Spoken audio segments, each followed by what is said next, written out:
Hello friends. दोस्तों, हमारे blood में जो शुगर का अमाउंट है, जो शुगर की मात्रा है ना, उसे दो हार्मोन्स कंट्रोल में रखते हैं, नियंत्रित रखते हैं। पहला दोस्तों इंसुलिन, जिसके बारे में आप में से ज़्यादातर लोगों ने शायद सुना होगा, और दोस्तों दूसरे का नाम है ग्लूकागॉन। दोस्तों ये दोनों ही हार्मोन जो हैं ये पैंक्रियाज से रिलीज़ होते हैं। इंसुलिन पैंक्रियाज में बीटा सेल्स होती हैं, उनसे रिलीज़ होता है, और ग्लूकागॉन दोस्तों पैंक्रियाज के अंदर अल्फ़ा सेल्स होती हैं, वहाँ से रिलीज़ होता है। दोस्तों ये इंसुलिन और ग्लूकागॉन हार्मोन जो है ना, ये आपस में एक बैलेंस में काम करते हैं। तो दोस्तों ग्लूकागॉन जो है वो क्या करता है, वो हेल्प करता है कि जो हमारे ब्लड में शुगर है ना, वो बहुत ज़्यादा कम ना हो जाए, बहुत ज़्यादा ड्रॉप ना हो जाए। और इंसुलिन दोस्तों क्या करता है, वो इसका उल्टा करता है कि हमारे ब्लड में शुगर का अमाउंट बहुत ज़्यादा बढ़ ना जाए। तो दोस्तों इस वीडियो में बात करते हैं कि जो हमारे ब्लड में शुगर है वो किस तरह से नियंत्रित होता है इंसुलिन से, और ग्लूकागॉन से किस तरह से ये काम करते हैं। ठीक है दोस्तों, हमें ठीक से पता लगेगा कि इंसुलिन का क्या रोल होता है, इंसुलिन कब एक्टिव होता है, ग्लूकागॉन का क्या रोल होता है ब्लड शुगर की नियंत्रण में, और किस तरह से ग्लूकागॉन एक्टिव होता है। साथ साथ दोस्तों हम इंसुलिन और ग्लूकागॉन को दवाओं के रूप में किस तरह से इस्तेमाल करते हैं, मैं उसके बारे में भी आपको बताऊँगा। दोस्तों ये जो ब्लड शुगर है ना, ये रेंज में होना बहुत ज़रूरी है। अगर रेंज से दोस्तों ज़्यादा होगा तो फिर इसका मतलब होगा कि हमारे ब्लड में शुगर का अमाउंट ज़्यादा है।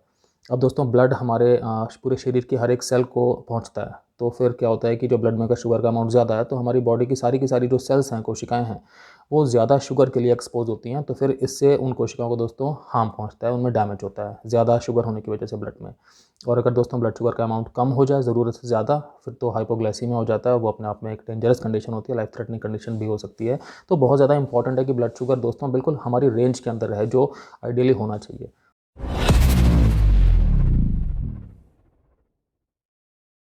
दोस्तों मैं doctor Kamal Singh, x armed forces medical college, x Fortis hospital, x a lot of corporate hospitals. दोस्तों मुझे 20 साल से भी ज़्यादा का क्लिनिकल एक्सपीरियंस है, और मैंने critical care medicine, internal medicine, emergency medicine और फैमिली मेडिसिन में दोस्तों बहुत सारी प्रैक्टिस की है। दोस्तों क्या होता है, जब हम खाना खाते हैं ना, तो उस खाने में कुछ कार्बोहाइड्रेट्स भी होते हैं। कार्बोहाइड्रेट्स के दोस्तों रिच सोर्स क्या क्या होते हैं, जैसे कि राइस हो गया, जैसे कि व्हीट हो गया, जैसे कि जो भी मीठी चीज़ें होती हैं या जो भी अनाज वगैरह होता है, वहाँ पे कार्बोहाइड्रेट्स दोस्तों अच्छी मात्रा में होता है। दोस्तों जब कार्बोहाइड्रेट्स हमारी बॉडी डाइजेस्ट करती है तो फिर कार्बोहाइड्रेट्स दोस्तों कन्वर्ट हो जाते हैं सिंपल शुगर में। सिंपल शुगर जैसे कि ग्लूकोज हो गया। अब दोस्तों इस ग्लूकोज का उपयोग करती है हमारी बॉडी एनर्जी प्रोडक्शन में। मतलब हमने खाना खाया, उसमें कार्बोहाइड्रेट्स थे कॉम्प्लेक्स, वो सब के सब डाइजेस्ट हो गए और सिंपल शुगर बन के जिसका नाम है ग्लूकोज। वो ग्लूकोज हमारे पेट के ज़रिए हमारे ब्लड में अब्जॉर्ब होकर के आ गई। अब दोस्तों हमारे ब्लड में ग्लूकोज आ चुकी है।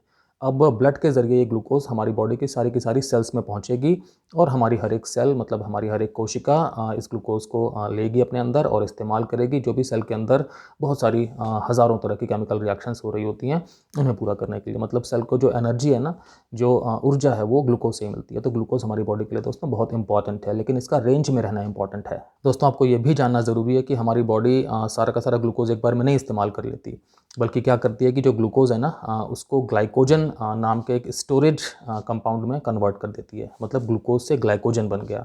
अब इस ग्लाइकोजन को हमारी बॉडी स्टोर करके रख सकती है, और जब भी कभी ग्लूकोज की ज़रूरत होगी ना, तो ये ग्लाइकोजन को तोड़ करके ग्लूकोज बन जाएगा, और हमारी बॉडी उससे अपनी जो भी एनर्जी की रिक्वायरमेंट है, ऊर्जा की रिक्वायरमेंट है, वो पूरी कर लेगी। दोस्तों ग्लाइकोजन कहाँ पर होता है? लीवर के अंदर दोस्तों ग्लाइकोजन स्टोर होता है, और मसल्स के अंदर, हमारी जो मांसपेशियाँ हैं उनके अंदर ग्लाइकोजन स्टोर होता है, बनता ग्लूकोज से ही है। और जब कभी दोस्तों ऐसा हो जाए कि हमारे ब्लड में ग्लूकोज की मात्रा कम है, तो फिर यही ग्लाइकोजन टूट करके, मतलब ब्रेक डाउन करके ग्लूकोज बनाता है, और ग्लूकागॉन हार्मोन ये वाला काम करने में हेल्प करता है। मतलब ग्लूकागॉन की मदद से ग्लाइकोजन ब्रेक डाउन होकर के ग्लूकोज बनाता है, और हमारी बॉडी की जो ग्लूकोज की रिक्वायरमेंट है वो पूरी होती है। दोस्तों आपको लग रहा होगा कि फिर इंसुलिन का क्या काम है। मैं आपको बताता हूँ। दोस्तों मैंने ये तो क्लियर किया था कि जब हम खाना वाना खाते हैं, उसमें जो कार्बोहाइड्रेट्स होते हैं वो डाइजेस्ट होकर फिर सिंपल शुगर बनाते हैं, जिसका नाम होता है ग्लूकोज। ये ग्लूकोज दोस्तों हमारा जो डाइजेस्टिव सिस्टम है ना, जो हमारा पाचन तंत्र है, मतलब अंदर बन गया ग्लूकोज डाइजेस्ट होकर के। अब ग्लूकोज दोस्तों वहाँ से हमारे ब्लड में एब्जॉर्ब हो जाएगा। ठीक है। मतलब जो खून की बहुत पतली पतली नलियाँ होती हैं, उनके गुच्छे हमारे डाइजेस्टिव सिस्टम से बिल्कुल चिपके हुए होते हैं उसकी वॉल से। तो जब खाना डाइजेस्ट हो जाता है तो फिर जो भी पोषक पदार्थ हैं, यहाँ पे मैं ग्लूकोज की बात कर रहा हूँ, वो फिर ब्लड में रिस करके आ जाएंगे। अब दोस्तों ब्लड में तो ग्लूकोज आ गया है, लेकिन ये ग्लूकोज आखिर सेल्स तक कैसे पहुँचे, मतलब कि हमारे शरीर की अलग अलग कोशिकाओं तक कैसे पहुँचे, हमारे जो इंटरनल ऑर्गन्स हैं उनकी कोशिकाओं तक, जो हमारे हाथ हैं, पैर हैं, मतलब शरीर के सारे अंग होते हैं ना, तो उन सबकी कोशिकाओं तक ये जो ब्लड के अंदर घुला हुआ ये है ग्लूकोज, ये कैसे पहुँचेगा। यहाँ पे दोस्तों इंसुलिन का काम होता है। दोस्तों क्या होता है ना कि हमारी जो बॉडी की सेल्स हैं उनमें इंसुलिन रिसेप्टर्स हैं, और ये इंसुलिन रिसेप्टर्स दोस्तों एक्टिव कब होते हैं? जब इंसुलिन जो हमारे ब्लड में है वो यहाँ पर आकर के जुड़ जाए। जब इंसुलिन दोस्तों इंसुलिन रिसेप्टर में आकर के जुड़ेगा, जैसे कि एक चाबी एक ताले में जुड़ती है, तभी फिर ग्लूकोज की एंट्री होगी ब्लड से कोशिका के अंदर। अगर इंसुलिन रिसेप्टर में नहीं जुड़ पाएगा तो फिर जो ग्लूकोज है वो ब्लड में रहेगा लेकिन कोशिका के अंदर नहीं जा पाएगा। तो कोशिका के अंदर मतलब सेल के अंदर जाने के लिए अगर ग्लूकोज को कोशिका के अंदर जाना है तो उसको इंसुलिन की रिक्वायरमेंट है, क्योंकि इंसुलिन रिसेप्टर तो एक स्ट्रक्चर है जो कोशिका की वॉल पर है, लेकिन वो तभी रास्ता खुलेगा ग्लूकोज के अंदर जाने के लिए जब उस इंसुलिन रिसेप्टर में इंसुलिन आकर के जुड़ेगा। ठीक है, तो ये काम इंसुलिन हार्मोन का है। तो कभी भी जब क्या होता है कि हमने खाना वाना खाया दोस्तों, तो अचानक से मतलब खाना सब डाइजेस्ट हो गया और हमारे ब्लड में बहुत सारा ग्लूकोज आ गया। अब इस सारे के सारे ग्लूकोज को दोस्तों ज़रूरत होती है भेजने की सेल्स के अंदर, तो फिर इंसुलिन का अमाउंट भी ब्लड में बढ़ जाता है। मतलब जो पैंक्रियाज है वो ज़्यादा इंसुलिन सिक्रीट कर देता है, क्योंकि फिर ज़्यादा इंसुलिन की रिक्वायरमेंट है, तभी तो जो ज़्यादा ग्लूकोज आ गया है ब्लड में वो फिर सेल्स के अंदर भेजा जा पाएगा। अब दोस्तों मैं बताता हूँ ग्लूकागोन का क्या रोल है। तो जैसे जो भी मैंने बोला था ना, एक्स्ट्रा ग्लूकोज है वो ग्लाइकोजन में परिवर्तित हो जाती है और ग्लाइकोजन हमारे लिवर में, हमारी मसल्स में इकट्ठा हो जाता है। तो दोस्तों जब भी कभी ऐसा है कि हमें अपने आहार से बहुत ज़्यादा ग्लूकोज नहीं मिल रही है, हमारे ब्लड में ग्लूकोज की मात्रा कम हो सकती है, तो उस टाइम पे ये जो ग्लाइकोजन है दोस्तों ये ब्रेक डाउन होकर के ग्लूकोज बनाएगा और हमारी बॉडी की एनर्जी रिक्वायरमेंट पूरी करेगा। आप समझिए कि जैसे ऐसा होता है कि सपोज़ हमने पूरे दिन फास्ट रख लिया, मतलब पूरे दिन हम व्रत रह गए, तो हमने कुछ भी नहीं खाया पिया, तो हमारी बॉडी आखिर कैसे चल रही है, हमें कहाँ से ऊर्जा मिल रही है, हमारे ब्लड में ग्लूकोज कहाँ से आ रहा है, हमारे खाने से तो आ नहीं रहा, क्योंकि हम तो कुछ खा नहीं रहे, हम तो सिर्फ पानी पी रहे हैं, या शायद वो भी नहीं। तो यही चीज़ है कि जो ग्लाइकोजन इकट्ठा है बॉडी के अंदर, वो ग्लाइकोजन ब्रेक डाउन होकर के फिर ग्लूकोज बना रहा है और उस ग्लूकोज से हमारी एनर्जी की रिक्वायरमेंट पूरी हो रही है। दोस्तों नॉर्मली क्या देखा जाता है कि लोग शाम को 8 बजे तक खाना वाना खा लेते हैं, कई लोग और पहले भी खा लेते हैं, 7 बजे ही अपना रात का डिनर वगैरह कर लिया और फिर उसके बाद सुबह ब्रेकफास्ट करेंगे वही 8 बजे के आसपास, 7 बजे के आसपास। तो ये पूरा का पूरा देखो अब लंबा गैप हो गया 12 घंटे का, जिसमें कि व्यक्ति ने कुछ भी खाया पिया नहीं है। उस टाइम पे हम सो भी रहे होते हैं रात में। तो हमारी जो भी ग्लूकोज़ की रिक्वायरमेंट है वो कहाँ से पूरी हो रही है? वो इसी चीज़ से पूरी हो रही है कि जो ग्लाइकोजन है वो ब्रेक डाउन होकर के ग्लूकोज़ बना रहा है और उस ग्लूकोज़ से दोस्तों कोशिकाओं के अंदर वो जा रहा है ग्लूकोज़ और एनर्जी रिक्वायरमेंट पूरी हो रही है बॉडी की। तो दोस्तों जब भी कभी ऐसा होगा कि ब्लड के अंदर ग्लूकोज़ का लेवल फॉल होगा, मतलब कि ब्लड में ग्लूकोज़ की मात्रा जब कम होगी, तो फिर पैंक्रियाज़ स्टिमुलेट होगा और पैंक्रियाज़ ग्लूकागोन नाम का हार्मोन निकालेगा। और ये जो ग्लूकागोन नाम का दोस्तों हार्मोन है, ये फिर ब्लड में ग्लूकोज़ की मात्रा बढ़ा देगा। 2 पर्टिकुलर प्रोसेस होती है उनसे। दोस्तों एक तो यही है कि जो मैंने बताया कि ग्लाइकोजन को ब्रेक डाउन कर देता है। इस प्रोसेस का नाम होता है ग्लाइकोजिनोलिसिस।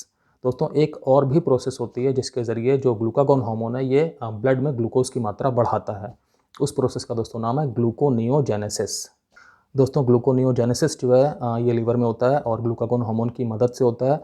दोस्तों इसमें क्या होता है कि ग्लूकोज़ बन रहा है, किन पदार्थों से बन रहा है? जो नॉन कार्बोहाइड्रेट पदार्थ हैं, मतलब वो पदार्थ जो कि एक्चुअली कार्बोहाइड्रेट्स नहीं हैं। फॉर एग्जांपल अमीनो एसिड्स या पायरूवेट्स या लैक्टेट्स। ठीक है फ्रेंड्स, तो इनसे क्या हो रहा है? ग्लूकोज़ बन रहा है और वो ग्लूकोज़ हमारे ब्लड में आ रहा है। और ऐसा दोस्तों कब हो रहा है? जब हमारे ब्लड में ग्लूकोज़ कम था।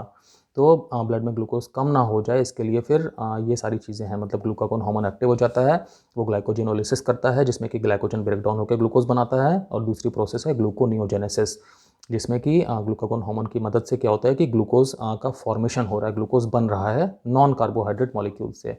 दोस्तों ये जो प्रोसेस है ग्लूकोनियोजेनेसिस की, ये लिवर के अलावा किडनी में भी होती है, कुछ और ऑर्गन्स में भी होती है दोस्तों। तो आप ये तो अब तक समझ गए होंगे कि जो भी ग्लूकोज़ का लेवल है हमारे ब्लड के अंदर, वो ये 2 हार्मोन इंसुलिन और ग्लूकागोन ये एक साइकिल में काम कर रहे हैं, एक बहुत परफेक्ट बैलेंस में काम कर रहे हैं, जिससे कि जो ब्लड में ग्लूकोज़ का लेवल है दोस्तों एक रेंज के अंदर है। दोस्तों आपको ब्लड ग्लूकोज से रिलेटेड 1-2 टर्म्स बता देता हूँ जिनका बड़ा कॉमनली यूज़ करते हैं डॉक्टर्स, या वैसे भी पता होना चाहिए। आजकल समाज में दोस्तों इतनी जागरूकता है कि ये जो पहले साइंटिफिक टर्म्स समझे जाते थे, अब इनका लोग नॉर्मली कॉमन भाषा में इस्तेमाल करते हैं, कॉमन बातचीत में इस्तेमाल करते हैं। दोस्तों हाइपरग्लाइसीमिया का मतलब होता है कि ब्लड में ग्लूकोज़ का अमाउंट ज़्यादा है, मतलब कि ब्लड में शुगर ज़्यादा है।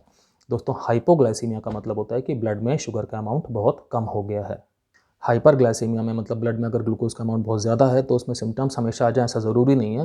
लेकिन दोस्तों हाइपोग्लाइसीमिया है, अगर मतलब ब्लड में ग्लूकोज़ का अमाउंट बहुत कम हो गया है, शुगर का अमाउंट, तो उसमें दोस्तों सिम्टम्स आ सकते हैं। बेहोशी होना अचानक से, बिल्कुल घबराहट हो जाना, पसीना-पसीना हो जाना, चक्कर आ जाना, ऐसा लगना कि बेहोशी हो रही है, आँखों के सामने अंधेरा छा रहा है, वॉमिटिंग आना, बिल्कुल नौज़िया हो जाना, मतलब जी मिचलाना, इस तरह के सारे सिम्टम्स हो सकते हैं अगर ब्लड में शुगर बहुत ज़्यादा कम हो जाए। दोस्तों ये वाली कंडीशन लाइफ थ्रेटनिंग भी हो सकती है अगर इसको टाइम पे रोकथाम इसकी ना की जाए, इसका इलाज ना किया जाए तो। दोस्तों इंसुलिन की ज़रूरत कब पड़ती है? जो भी डायबिटीज़ के पेशेंट्स होते हैं ना दोस्तों, उनमें प्रॉब्लम क्या होती है कि जब भी खाना वाना खाते हैं तो खाना हमने खाया, कार्बोहाइड्रेट्स हमारे डाइजेस्ट हुए और उससे क्या हुआ कि ग्लूकोज बना, जो सिंपल शुगर है वो ग्लूकोज हमारे ब्लड में आ गई। इतना तो ठीक है, सबके बॉडी में हो रहा है। अभी डायबिटीज़ के पेशेंट्स में दोस्तों क्या होता है कि ये जो शुगर है ना, ये ब्लड में ही रहती है, ये ब्लड से सेल्स में नहीं जा पाती ठीक से, क्योंकि इंसुलिन की कमी होती है, या तो इंसुलिन फिर होता ही नहीं है। इसीलिए दोस्तों इंसुलिन फिर अलग से दिया जाता है। इंसुलिन दिया जाता है जिसके ज़रिए फिर इंसुलिन ब्लड में आता है, तो वो ब्लड में इस एक्स्ट्रा ग्लूकोज को सेल्स में भेजने में मदद करता है, क्योंकि सेल्स को ग्लूकोज अगर नहीं मिलेगी तो फिर सेल्स अपना काम नहीं कर पाएंगे। और दोस्तों अगर ब्लड में ग्लूकोज का अमाउंट ज़्यादा रहेगा तो फिर उससे हमारे ऑर्गन्स को डैमेज होना स्टार्ट हो जाएगा, क्योंकि ब्लड में ग्लूकोज ज़्यादा होना हानिकारक होता है। तो यहाँ पे दोस्तों इंसुलिन का रोल आता है कि इंसुलिन इसीलिए दिया जाता है कि इंसुलिन आ जाए, ताकि वो इंसुलिन रिसेप्टर जो मैंने बोला था, सेल्स में जो रिसेप्टर्स होते हैं वहाँ पे इंसुलिन जुड़ जाए। इसके जुड़ने की वजह से दोस्तों फिर ग्लूकोज को रास्ता मिल जाएगा ब्लड से सेल्स के अंदर जाने का, तो ब्लड में फिर ग्लूकोज अपनी रेंज में रहेगा। तो डायबिटीज़ पेशेंट्स में दोस्तों इसलिए इंसुलिन दिया जाता है। अब आप समझो कि अगर कोई पेशेंट डायबिटीज़ का है लेकिन जितनी इंसुलिन की ज़रूरत है उससे कम अगर ले रहे हैं तो क्या होगा, तो फिर काफ़ी सारा जो ग्लूकोज है वो ब्लड में ही रह जाएगा, तो मतलब ब्लड में ग्लूकोज का अमाउंट ज़्यादा ही रहेगा। और अगर कभी दोस्तों ज़रूरत से ज़्यादा इंसुलिन ले लिया तो उससे क्या हो सकता है, उससे दोस्तों ब्लड में ग्लूकोज है जो वो मोस्टली सेल्स के अंदर चला जाएगा, तो ब्लड में ग्लूकोज का अमाउंट काफ़ी कम हो सकता है, मतलब हाइपोग्लाइसेमिया हो सकता है, मतलब वो सारे सिम्टम्स आ सकते हैं। दोस्तों ग्लूकागॉन की बात करूं तो ये एक इमरजेंसी मेडिसिन है। मतलब इंसुलिन तो डायबिटीज़ में काफ़ी कॉमनली यूज़ की जाती है। टाइप 1 डायबिटीज़ है फिर तो डेफिनेटली यूज़ की ही जाती है, क्योंकि टाइप 1 डायबिटीज़ का मतलब है कि बॉडी इंसुलिन बिल्कुल नहीं बना रही है। अगर टाइप 2 डायबिटीज़ है दोस्तों, फिर भी कई सारे पेशेंट्स में इंसुलिन यूज़ करने की ज़रूरत पड़ जाती है, जैसे जैसे बीमारी आगे बढ़ती है वैसे वैसे। लेकिन दोस्तों ये जो ग्लूकागॉन है, इसका मैं बता रहा था कि रोल इमरजेंसी वाला ही है। तो जब कभी ऐसा हो कि ब्लड में शुगर का अमाउंट काफ़ी कम हो गया है, मतलब 60 या उससे कम हो गया है, तो फिर ग्लूकागॉन का इंजेक्शन दिया जाता है। और इससे क्या होता है कि जो ब्लड में ग्लूकोज है उसका अमाउंट बढ़ जाता है। कैसे बढ़ता है मैंने आपको पहले बताया है, दो प्रोसेस होती हैं। एक तो ग्लाइकोजिनोलिसिस, मतलब कि जो ग्लाइकोजन स्टोर है हमारे लिवर में, मसल्स वगैरह में, उसको ब्रेक डाउन करके ग्लूकोज बना देता है ग्लूकागॉन। दूसरी प्रोसेस है ग्लूकोनियोजेनेसिस, जिसमें कि ग्लूकोज का फॉर्मेशन होता है नॉन कार्बोहाइड्रेट प्रोडक्ट से। नॉर्मली दोस्तों देखा जाता है कि ग्लूकागॉन का इंजेक्शन देने के बाद 10-15 मिनट में ब्लड ग्लूकोज जो है वो नॉर्मल लेवल पे आ जाता है, तो मॉनिटरिंग ज़रूरी होती है। तो दोस्तों आप शायद समझ पाए होंगे अभी तक ठीक से कि इंसुलिन जो है वो मदद करता है कि ब्लड में जो ग्लूकोज है उसको कोशिकाएं एब्जॉर्ब करें और अपने काम में इस्तेमाल करें, मतलब एनर्जी में इस्तेमाल करें। कि जो भी कोशिका के अंदर बहुत सारी केमिकल रिएक्शन चल रही हैं, हर एक दोस्तों रिएक्शन होने के लिए एनर्जी की रिक्वायरमेंट होती है, वो एनर्जी इसी ग्लूकोज से मिलती है, जो कि हमारे ब्लड से आ रही है। ठीक है। और दोस्तों ग्लूकागॉन का काम होता है कि जब भी कभी ब्लड में ग्लूकोज का अमाउंट कम हो जाए तो फिर ग्लूकागॉन सक्रिय हो जाए और ब्लड में ग्लूकोज की मात्रा बढ़ा दे, जिससे कि हमारी बॉडी में ग्लूकोज की मात्रा कम ना हो, हमारी सारी सेल्स के अंदर सब कुछ सुचारू रूप से काम अपने चलते रहें। तो दोस्तों हमारे ब्लड में ग्लूकोज के कंट्रोल के लिए ये दो हार्मोन ही मेन है, इंसुलिन और ग्लूकागॉन। दोनों ही दोस्तों पैंक्रियाज से बनते हैं। मैंने आपको समझा दिया है कि दोनों एक आपस में साइकिल में काम करते हैं, बैलेंस में काम करते हैं। कभी भी दोस्तों अगर ऐसा हो कि ब्लड में शुगर का अमाउंट कम होने लगे बहुत ज़्यादा, तो ग्लूकागॉन एक्टिव हो जाता है, वो ब्लड में शुगर को डेंजरसली कम नहीं होने देगा। और दोस्तों इसका उल्टा भी है कि अगर कभी ब्लड में शुगर का अमाउंट बहुत ज़्यादा होने लगे तो फिर इंसुलिन एक्टिव हो जाएगा। ये मैं एक स्वस्थ इंसान में बात कर रहा हूँ, क्योंकि अगर कोई डायबिटीज़ का पेशेंट है तो उनमें तो फिर इंसुलिन नहीं बन रहा अंदर, या बहुत कम बन रहा है, तो वहाँ पे तो ऊपर से देना पड़ेगा। बट एक स्वस्थ इंसान में इंसुलिन और ग्लूकागॉन दोनों ही ठीक ठाक अमाउंट में होते हैं और ठीक ठाक काम कर रहे होते हैं। तो वहाँ पर इनका रोल यही होता है कि इंसुलिन ब्लड में ग्लूकोज की अमाउंट बहुत ज़्यादा बढ़ने से बचाएगा और ग्लूकागॉन ब्लड में ग्लूकोज का अमाउंट बहुत ज़्यादा कम होने से बचाएगा।